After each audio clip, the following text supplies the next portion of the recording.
हाय दोस्तों, कैसे हैं आप। हम उम्मीद करते हैं कि आप अच्छे होंगे और आपकी तैयारी बहुत ही अच्छी चल रही होगी। दोस्तों, आज हम फिर हाजिर हैं एक नई क्लास के साथ और आज की क्लास में हम बात करने वाले हैं दोस्तों नवोदय प्रवेश परीक्षा जो आपकी 2025 में होने वाली है क्लास 6 के बच्चों के लिए, जिसका पेपर आपका 18 जनवरी को होने वाला है। दोस्तों 18 जनवरी को फर्स्ट फेज का पेपर होगा, जिसमें ज़्यादातर बच्चों का पेपर होगा।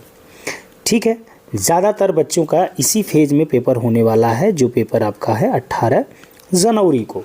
ध्यान देंगे दोस्तों, मैं अभी आपका विद्या ज्ञान एंट्रेंस एग्ज़ाम जो उत्तर प्रदेश के लिए होता है, उसके लिए मैंने आपको एक पेपर सॉल्व बहुत बढ़िया से कराया था मैथ का, जो कि पर डे में 5, 7, 10 क्वेश्चन ही लेके आपको बताया था। और जिन बच्चों ने किया था उन्हें बहुत फ़ायदा मिला, क्योंकि मैं पेपर बिल्कुल जिस प्रकार का पेपर आया था उसी के अकॉर्डिंग पेपर करवाया था और सारे क्वेश्चन सेम टू सेम उसी टाइप के थे।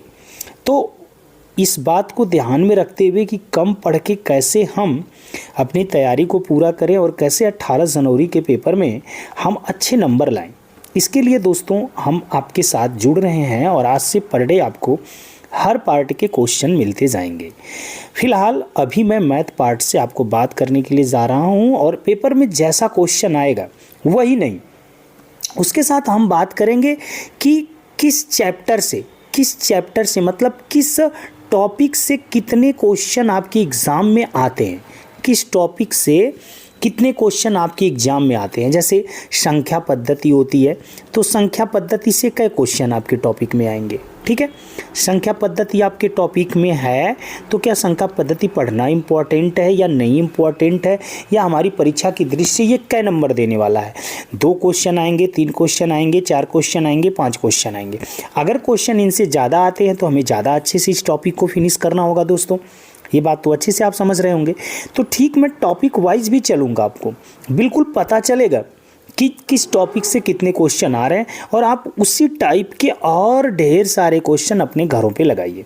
हम यहाँ पे लिमिटेड क्वेश्चन की बात करेंगे, बट आप क्या है अनलिमिटेड वैसे क्वेश्चन आपकी बुक में दिए हुए होंगे, आपके प्रैक्टिस सेट में होंगे, तो उनको आप लगाते रहिएगा। इस प्रकार से हमारा चैप्टर वाइज टॉपिक भी कंप्लीट होता रहेगा और हम पेपर की दृष्टि से 20 क्वेश्चन भी तैयार करते रहेंगे। और इस प्रकार से होगा क्या, इस प्रकार से होगा कि जो 18 जनवरी को हमारा पेपर होने वाला है, उस पेपर में हम एक अच्छा नंबर लाएंगे, मतलब 20 में 20 नंबर लाएंगे, जो मैथ पार्ट सबके लिए कठिन होता है। ठीक है, तो आइए स्टार्ट करते हैं और आपका अंक गणितीय परीक्षण जो होता है उसका पेपर देखते हैं। पहला क्वेश्चन देखते हैं। ये आज का पहला क्वेश्चन जो 41 नंबर पे आप देख रहे हो दोस्तों, ये आज का पहला क्वेश्चन है। ये संख्या पद्धति टॉपिक से, आप ये भी देख रहे हो किस टॉपिक से है। अभी जो क्वेश्चन आगे आने वाले किस टॉपिक से आने वाले हैं, संख्या पद्धति टॉपिक से आएंगे। मैथ टॉपिक आप देख रहे हैं। तो आइए पहला क्वेश्चन देखते हैं, जो कि आपको बहुत अच्छे से समझ में भी आएगा और ऐसा क्वेश्चन बार बार पेपर में आ रहा है। जैसे दिया हुआ है यहाँ पे, आप देख पा रहे हैं कि 30,000 देख रहे हैं ना, यहाँ पे लिखा है ना 30,000, क्या लिखा है 30,009, क्या लिखा है 30,009। ठीक है, 30,009 देख पा रहे हैं आप, 30,009 वही है जो नीचे दिया हुआ है ना, 30,009 वही है जो नीचे दिया गया है। ध्यान दीजिएगा, नीचे दिया गया है 30,009, आपने देख लिया ना यहाँ पे, और नीचे कह रहा है कि 30,000 तथा 9 दहाई। अच्छा देखिए, 30,000 बोलेगा तो 30,000 को क्या कहेंगे आप, थोड़ा सा ध्यान से समझिए। 30,000 तो ऐसे ही लिखते हैं ना, और 9 दहाई, ये 30,000 बोला तो 30,000 लिख दिया। 9 दहाई का मतलब क्या होता है, 9 दहाई का मतलब होता है 90। क्लियर है। तो अगर इसको जोड़ेंगे तो कितना हो रहा है, 30,090, जो का आपका राइट आंसर नहीं है। इसका मतलब पहला वाला कट गया। मुझे 30,009 चाहिए था भाई, ध्यान से देखिएगा, 30,009 चाहिए था, तो पहला वाला तो कट गया। इसी प्रकार से 30,000, 10,000 मतलब 10,000 का मतलब क्या समझ रहे हैं, ध्यान से आइए फिर से बताता हूँ। 30 है और इसमें 10,000 बोला, तो 10,000 का गुणा कर देंगे तो क्या हो जाएगा, ये 30 10,000, तो 30 के आगे 4 शून्य और बढ़ा देंगे तो 3 4, तो कितना हो गया? इकाई, दहाई, सैकड़ा, हजार, 10,000, लाख। 3 लाख हो गया। 3 लाख तो मेरे पास था ही नहीं, तो ये भी गलत हो गया। विकल्प नंबर बी भी गलत हो गया। ए गलत था, बी गलत हो गया। आओ सी पे चलते हैं। लिख रहा है कि 3 10,000 तथा 9 इकाई। 3 10,000 तो 10,000 का गुणा कर दे। बिल्कुल विधिवत अलग अलग समझाने का पर्पज ये नहीं है कि आपका टाइम बर्बाद करना, मतलब एक क्वेश्चन से ढेर सारी चीज़ें समझा पाना। यहाँ पे आप देख रहे हो 3 10,000 का मतलब ये ना था, सी विकल्प को ध्यान से देखो। 3 10,000 का मतलब है कि 3 में 10,000 का तो 30,000 हो गया, और 9 इकाई, तो 9 इकाई का मतलब तो 9 ही होता है, तो 30,009। ये आंसर कितना आ जाएगा आपका? 30,009। और यही तो आपका विकल्प था, यही तो आपका क्वेश्चन था, सॉरी यही तो 30,009 क्वेश्चन था। इसका मतलब हमारा राइट आंसर यहाँ पे क्या होने वाला है प्यारे? विकल्प number C is the right. 3 10,009 ना, 3 10,009 और 9 इकाई, ये आपका आंसर राइट होने वाला।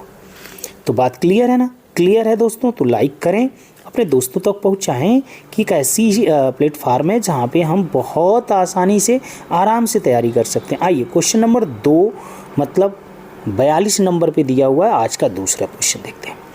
ये भी क्वेश्चन आपका संख्या पद्धति से है। ध्यान दीजिएगा कि सुमित का भार 107 किग्रा है। सुमित है कोई, एस फॉर सुमित, जिसका भार है 107 केजी। क्लियर है ना? आप किसी को कोई दिक्कत तो नहीं है? 107 केजी है। तथा संजय का भार 82 किग्रा है। Sanjay, S for Sanjay, S for Sumit, तो यहाँ पे एस यू कर दिया, यहाँ पे एस ए कर दिया। संजय का कह रहा है कि 82 केजी है, चलो 82 केजी लिख दिया, कोई दिक्कत तो किसी को नहीं है ना। चलो दोनों के भार का सन्निकट, देखो यही बात है, संख्या पद्धति की टॉपिक है, सन्निकट की बात किया, द्वारा निकटतम दहाई के मान तक बताना है। ओके, दहाई के मान तक बताना, मतलब दोनों का आपको क्या करना है? दहाई के मान तक निकालिए और दोनों को ऐड कर दीजिए। और अंतर, सॉरी योग नहीं बताना, यहाँ पे देखिए अंतर बताना है, अंतर। तो इसका दहाई के मान तक जाएंगे। तो अगर किसी क्वेश्चन में आपसे कह रहा है कि दहाई के मान तक बताओ, तो आपको मैं बताऊं दोस्तों,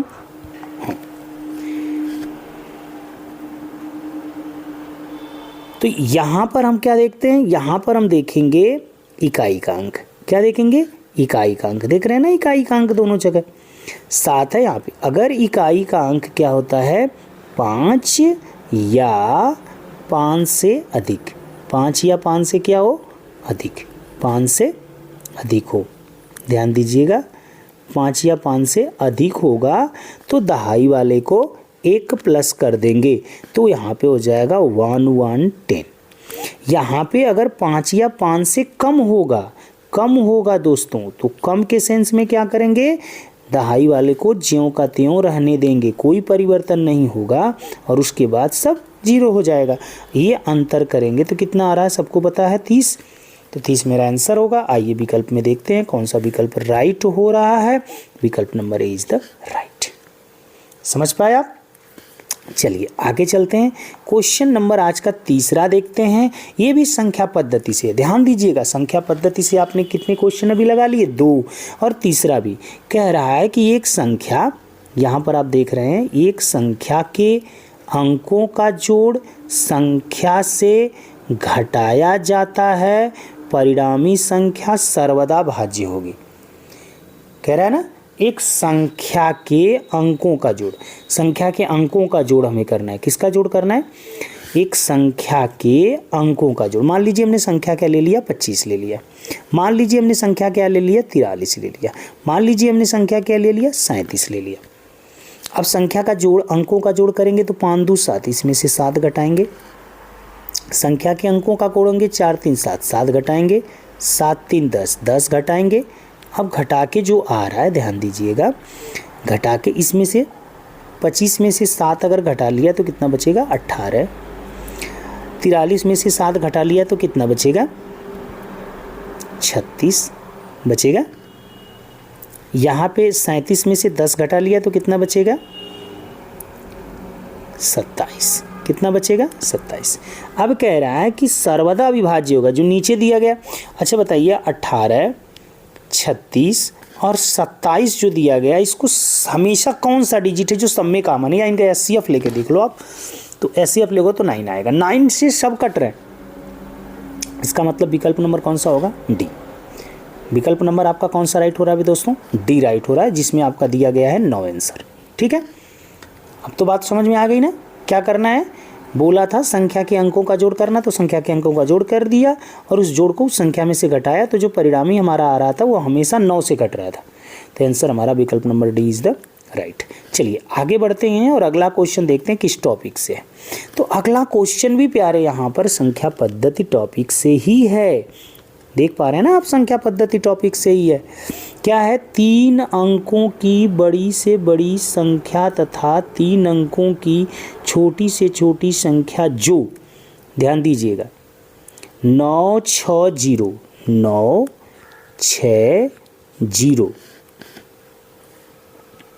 से बनती हैं का गुणनफल है। ध्यान दीजिएगा ना, मतलब इन तीनों से 3 अंक की संख्या बनानी है। बड़ी तो बड़ी बनाएंगे तो बड़ा अंक पहले लिखते हुए 960, छोटी बनाएंगे तो छोटा अंक पहले लिखते 0, लेकिन 0 जैसे ही पहले लिख देंगे प्यारे, सॉरी फिर से देखेंगे, 0 जैसे ही प्यारे लिख देंगे तो यहाँ पे क्या हो जाएगा? 0 जैसे ही पहले लिख देंगे और फिर 6 लिखते हैं और फिर 9, तो ये तो 2 अंक की संख्या हो गई ना। इसलिए क्या करना है मुझे, ध्यान दीजिएगा, मुझे बनाना है तो 0 जब रहता है तो 0 को दूसरे नंबर पे रखते हैं, पहले पे 0 से बड़ा। और ये यहाँ पे आप देख पा रहे हैं कौन सा नंबर हो जाएगा? कौन सा नंबर हो गया प्यारे? ये हो गया छोटा संख्या और ये हो गया बड़ा संख्या। हमें क्या करना है? दोनों का गुणनफल निकालना है। किसका गुणनफल? 96 और किसका? 609 का। आते हैं 96 और 609, ध्यान दीजिएगा, 96 मतलब 960 और 609 का मुझे गुणनफल करना है। अच्छा, गुणा करेंगे तो टाइम लगेगा कि नहीं लगेगा? लगेगा। आप ध्यान दीजिएगा इस गुणनफल के लिए, अगर मैं गुणा करूंगा तो यहाँ 96 है, यहाँ पे 609 है और एक 0 बच रहा है, तो पहले 0 आएगा। तो जिसमें इकाई अंक पर पहले 0 होगा वही आंसर सही होगा। ये वाला आंसर सही नहीं हो सकता ना, बी तो ऐसे ही गलत हो गया, राइट। चलिए इन तीनों को सही कर सकते हैं। अब आते हैं, एक काम करते हैं कि हमको क्या करना है, इकाई अंक पे 6 9 54, पहले भाई 96 से गुणा करने जाएंगे ना, 0 लिख दिया तो 96 से गुणा करेंगे 609 में, तो 6 9 54 अगर कर लेंगे तो 54 को 4 होगा। अब ये भी गलत हो गया, गलत हुआ नहीं हुआ? अब मेरे पास कौन बच गया? 2 ठो। आप ये सोचिए कि ये जो ए वाला विकल्प आपको नज़र आ रहा है, ए वाले को ध्यान से देखना, इसमें कितने अंक हैं? 2 2 4 1 5, और आप गुणा कर रहे हो 3 अंक 3 अंक का, तो कभी भी 5 अंक तो नहीं मिलेंगे। जैसे मान लो ये 100 है, मेरी बात को समझे ना, ये परीक्षा में काम आएगा। और ये मान लो 200 में गुणा कर रहे हैं, छोटा छोटा दोनों अंक हैं, 3 3 अंक है, लेकिन गुणा करेंगे तो 2 1 कम, 2 का 1 में कर लो 2 और 2 शून्य यहाँ पे, 2 शून्य यहाँ पे, कितना हो रहा है? 5 अंक हो रहे हैं, और यहाँ पर भी 5 अंक है। देखो 2 2 4 1 5 अंक हुआ। लेकिन प्यारे यहाँ पे थोड़ा सा भी बड़ा अंक करते हैं, ध्यान देना, मैं फिर से आपको बता रहा हूँ, ये तो 5 अंक आ गया, लेकिन थोड़ा सा भी बड़ा करते हैं। जैसे मान लो मैं 500 ले रहा हूँ, या इन्हीं के सेम जैसा सवाल लो आप। जैसे यहाँ पे 609 था, मतलब 690 था, और हाँ सॉरी 1 मिनट, 906 था और क्या था? 690। देखो मैं तरीका सिखा रहा हूँ कि ताकि आपको परीक्षा में समय बचे। मान लो इसको 900 पूरा मानो आप और इसको 600 पूरा मानो, तो भी देखो 2 अंक, 2 0 यहाँ पे और 2 0 यहाँ पे, और 6 9 54, देखो कितने अंक हो गए? 2 2 4 2 6। तो कम से कम इसमें कितने अंक होने चाहिए? 600, मतलब 6 अंक होने चाहिए। क्यों? क्योंकि आप देख रहे हैं 900 600 ले रहे हैं, तो ये तो 906, ये तो 690, तब तो कम से कम इसमें 6 अंक तो आएगा। लेकिन विकल्प नंबर ए में क्या देख रहे हो आप? 4 ही अंक है, तो ये भी गलत हो गया, ये भी गलत हो गया, ये भी गलत हो गया। तो विकल्प नंबर कौन सा राइट होगा प्यारे? कौन सा राइट होगा? विकल्प number C is the right. बताओ मैंने कैलकुलेशन किया क्या? अगर ये बात आपको समझ में आई कि हमारा 960 और 600 90 का गुणा करना इतना आसान हो सकता है कि बिना गुणा किए हम आंसर कर सकते हैं। विकल्प का यही फ़ायदा कभी कभी होता है। क्या होना चाहिए था, सॉरी मैं बार बार गलत लिख दे रहा हूँ, 960 और यहाँ पे 609 था ना। तो इतना आसान गुणा कैसे हो सकता है, इतना आसान इसका गुणा कैसे हो सकता है? इसलिए हो पाया कि हमने देखा पहले इकाई अंक पर एक जीरो आना चाहिए, यहाँ पे तो 2 जीरो, ऐसे छट गया एक विकल्प। हमने देखा कि अगर हम जीरो लिख दिए तो जब गुणा करने के लिए जाएंगे यहाँ पे ऐसे लिखेंगे 609, गुणते लिखेंगे 96, क्योंकि जीरो तो हटा ही दिया था, तो 6 9 54 मिलेगा, इकाई अंक पर 4। तो ये जीरो को छोड़ के इकाई अंक पर क्या मिल रहा है इधर, जीरो को हटाने के बाद 6, तो ये ऐसे छट गया। अब हमारे पास जो बात आई, हमारे पास ये बात आई कि भाई अब 2 विकल्प है, दोनों में दहाई अंक पर 4 है, इनको कैसे छाटें? तो मैंने देखा कि 3 अंक ये हैं, 3 अंक हैं, 3 अंक का गुणा करते हैं। मान लेते हैं इसको 900 भी समझते हैं और इसको 600 भी समझते हैं, तो भी 2 जीरो यहाँ, 2 जीरो यहाँ, 4 जीरो और 6 9 54, 6 अंक आ रहा है। और दिया है पहले विकल्प में 5 ही अंक, तो गलत हो गया, इसीलिए विकल्प number C is the right. चलिए ये भी बात मैं समझ रहा हूँ, आपको समझ में आ गई। क्वेश्चन नंबर 4 भी समझ में आ गया। और ये सारे क्वेश्चन किस टॉपिक से थे फिर एक बार बताइए मुझे आप? ये सारे टॉपिक थे हमारे संख्या पद्धति के। एक और क्वेश्चन संख्या पद्धति के टॉपिक से मैं आपको दिखा रहा हूँ, दिखा दूँ? चलिए दिखा देता हूँ। एक और टॉपिक आपकी है संख्या पद्धति की। लिखा है कि यदि हम 1 से 100 तक की सभी संख्याओं को लिखते हैं तो 9 कितनी बार आएगा? कह रहा है ना कि 1 से लेके 100 तक अगर हम लिखें तो 9 कितनी बार आएगा? 9। अच्छा चलिए मैं पहले आपको आकलन करके ही बताता हूँ कि 9 कितनी बार आ रहा है, ठीक है? कोई दिक्कत तो नहीं होगी आपको ना? देखिए यहाँ पर आपको मैं बताऊँ 9 कितनी बार आएगा। तो एक 9 आएगा, 9, फिर एक आएगा 19 और एक आएगा 29, एक आएगा 39, एक आएगा 49, बोलिए आएगा? Very good. एक आएगा 59, एक आएगा 69, एक आएगा 79, एक आएगा 89। और इसके बाद क्या आएगा? 90, 91, 92, 93, 94, 95, 96, 97, 98, 99। इसके बाद तो नहीं आएगा ना? सबको पता है, सब लोग इस बात से एग्री होते हैं? तो बताइए 1 2 3 4 5 6 7 8 9 10 11 12 13 14 15 16 17 18 19 20। कितना आया प्यारे? कोई छोड़ा तो नहीं मैंने? आप ही बताओ, कोई छोड़ा तो नहीं हमने? भाई 9 लिखा है, 19 लिखा है, 9 के बाद तो 19 ही आएगा ना।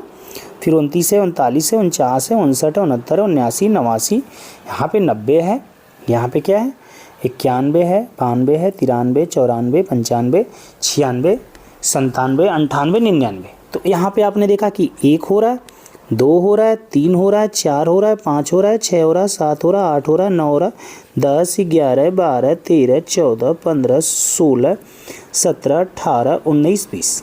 कितने आए प्यारे? 20 आ गए। ध्यान से देखना कितने आए? 20 आए प्यारे। तो इसका मतलब है कि 9 अगर 20 बार आया है प्यारे, तो क्या इस बात से आप एग्री करते हो कि अगर 9 20 बार आ सकता है तो क्या और भी सारे अंक 20 बार आएंगे क्या? और भी सारे अंक हमारे 20 बार आएंगे क्या? इस बार से आप सहमति रखते हो या नहीं रखते हो? जैसे मैं पूछ दूं अभी कि 5 कितना बार आएगा, तो 5 के लिए भी जवाब क्या यही सही है कि 20 आएगा। 6 कितना बार आएगा? 5 मान लो पूछ दिया, 6 मान लो पूछ दिया, कोई भी 7 है, 1 है, 2 है, क्या सबके लिए अगर मैं कहूँ तो यही सही है क्या? इस बात के लिए आप तैयार हैं या नहीं तैयार हैं, मुझे ये बताइए। ये बात आप मानेंगे या नहीं मानेंगे? तो भाई अगर मानेंगे तभी तो मेरा इतना मेहनत करने का, इतना देर तक का मतलब निकलेगा कि कोई भी अंक आ जाए भाई, 4 आ जाए, 8 आ जाए, 9 के लिए आपने देख ही लिया कि 9 20 बार आ रहा है, तो और सारे जो अंक आएंगे क्या वो भी इतना बार ही आएंगे, मतलब उनकी भी संख्या आपकी क्या होगी, 20 ही सही होगी। इस पर हमको बात करनी है ना कि उनकी भी संख्या 20 ही सही होगी या 21। तो कुछ तो गड़बड़ी हमसे हो रही है कि 20 सही अगर होगा तो ठीक है, और कुछ और बार आ रहा है तो गड़बड़ है। तो 23 आएगा कि 24 आएगा? नहीं, 23 24 तो विकल्प में भी नहीं। लेकिन हमने गिन के अगर आपको दिखा दिया तो यहाँ पे तो हो जाना चाहिए एग्री कि नहीं 20 ही आएगा। तो बस मैं ये बताना चाह रहा था कि 9 अगर 20 बार आया है प्यारे, ध्यान देना, अगर 9 20 बार आया है ना तो 1 भी 20 बार आएगा, 2 भी 20 बार आएगा, 3 भी 20 बार आएगा। मतलब 1 से लेके 9 तक के सभी अंक 20-20 बार ही आएंगे। मगर रुकिए सर जी, क्या 0 भी 20 बार आएगा? इनके लिए तो क्वेश्चन आए तो आप कह देंगे सीधे 20 बार, क्योंकि आपने लगा के देख लिया। लेकिन 0 के लिए आइए, 1 से शुरू करेंगे कहाँ तक? 100 तक। तो 0 पहला कहाँ आता है? 10 में, फिर 20 में, फिर 30 में, फिर 40 में, फिर 50 में, फिर 60 में, फिर 70 में, फिर 80 में, फिर 90 में, फिर किस में? 100 में। तो यहाँ पर तो आप देख पा रहे हो कि 20 कितना बार आया है भाई? 1 बार, 2 बार, 3 बार, 4 बार, 5 बार, 6 बार, 7 बार, 8 बार, 9 बार, 10 बार, 11 बार। लेकिन 0 आया 11 बार। मतलब 1 से 9 तक के कोई भी अंक अगर आप लेंगे, 1 से 100 के बीच में कितना बार आएंगे? 20 बार। लेकिन 0 कितना बार आएगा? 11 बार। क्या आप इस बात को समझ पाए? अगर समझ पाए दोस्तों तो एक और लाइक बनता है। और मैंने इस प्रकार से आपके पेपर में संख्या पद्धति से कितने क्वेश्चन आ गए? 5। संख्या पद्धति से केवल 5 क्वेश्चन, जिस पे हम ध्यान ही नहीं देते हैं प्यारे। तो इनको आप ध्यान देना पड़ेगा। आगे से आपका क्या आ सकता है? 1 से 100 तक कितनी अभाज्य संख्या है? अभाज्य से रिलेटेड क्वेश्चन पूछ सकता है। इस चीज़ों को ध्यान दे। या 1 से 50 तक कितनी अभाज्य हैं? तो ये सब चीज़ें आपसे पूछ सकता है, इसलिए इस पे फोकस करें। इस पे फोकस करना बहुत ज़रूरी है। ये सब छोटे छोटे क्वेश्चन आपके काम आने वाले हैं। ऐसे आधारित क्वेश्चन और भी संख्या पद्धति के बन सकते हैं, तो उनको भी जाके आप देखें। और आज के लिए इतना ही। नेक्स्ट क्लास में हम भिन्न और दशमलव संख्याओं के रिलेटेड क्वेश्चन लाएंगे और आपको बताएंगे कि किस प्रकार के क्वेश्चन इनसे आते हैं और कितनी संख्या में आते हैं, कितना इंपॉर्टेंट है ये चैप्टर। तो आप केवल पढ़ नहीं रहे हैं, आप पूरा उसका खाका जान रहे हैं और कितना इंपॉर्टेंट है, कितना हमको उस चैप्टर पे समय देना चाहिए ये भी जान रहे हैं। ठीक है, तो आज के लिए इतना ही। जय हिंद दोस्तों।